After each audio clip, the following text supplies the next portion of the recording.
This is Musical Talk, the UK's independent and longest running musical theatre podcast.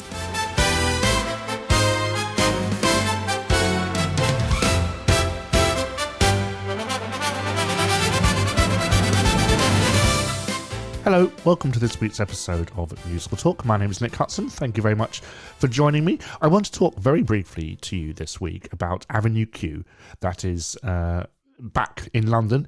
It's celebrating its 20th anniversary, good grief, and there's something rather disarming about revisiting Avenue Q after 20 years, because what once felt cheeky and subversive, sometimes dangerous, now lands like a warm, slightly scruffy hug from my youth. The edge hasn't entirely vanished, but time has softened it. And the result is a show that feels like it's poking the establishment and more like... feels less like it's poking the establishment and more like it's inviting you to fondly remember when it did. And yet, remarkably, it still feels modern.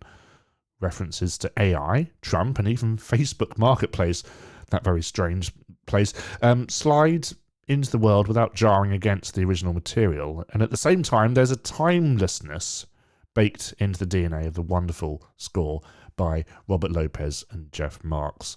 And the songs are still sharply written, they're still tightly structured and consistently funny, performed here by an excellent band and cast.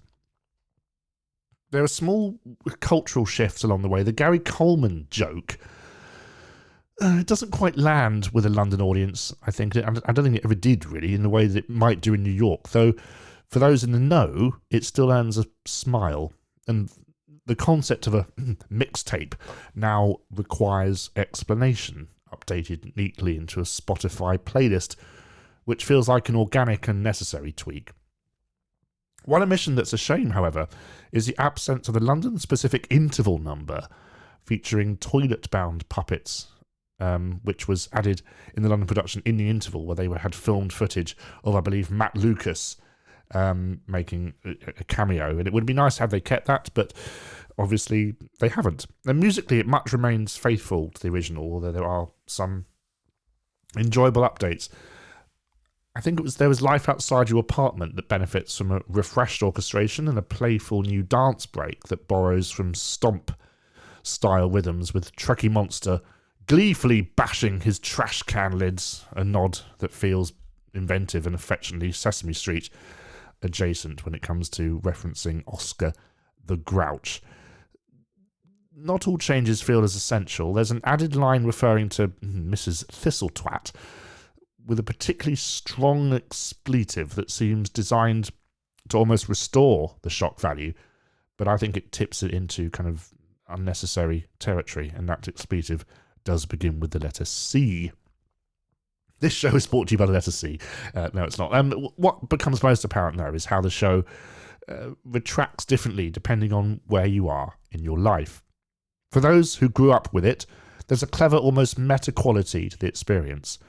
I was about 20 when Avenue Q first appeared, very much Princeton, searching for purpose, and now watching it again, there's a sense of looking back at that version of oneself. A bit like that moment in Matilda, when they sing When I Grow Up, when you see adults playing children, singing about being adults, and you watch it as an adult.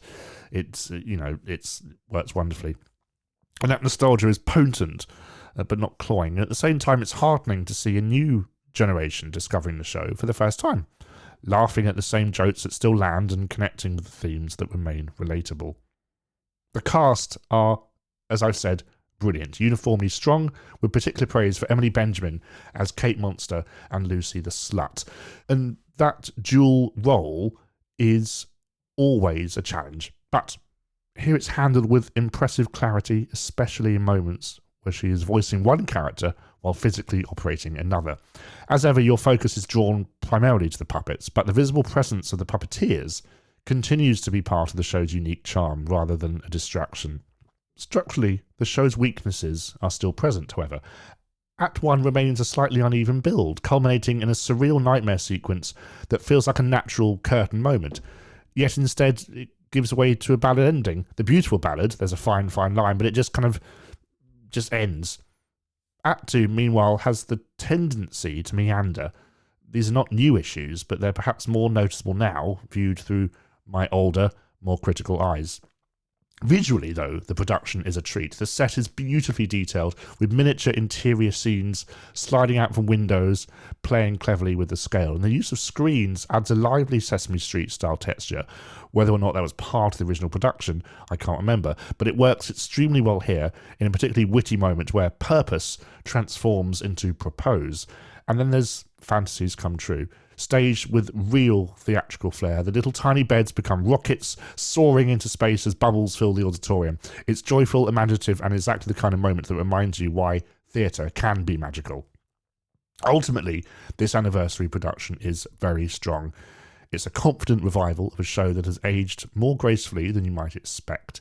It may no longer shock in the way it once did, but it doesn't need to. Instead, it offers arguably a richer and a chance to reconnect, reflect and laugh both at the show and who you were when you first saw it and who you are now. Just don't expect to be quite as offended as you remember. You've got Book of Mormon for that, also written by Bobby Lopez. Thank you very much for listening to this Musical Talk episode. We'll be back next week. Until then, take care and thank you very much. Bye-bye. This episode of Musical Talk, copyright 2026, apart from the songs where the copyright persists with the original creators. For more information on Musical Talk, please visit our website at musicaltalk.co.uk or follow us on X, Instagram and YouTube.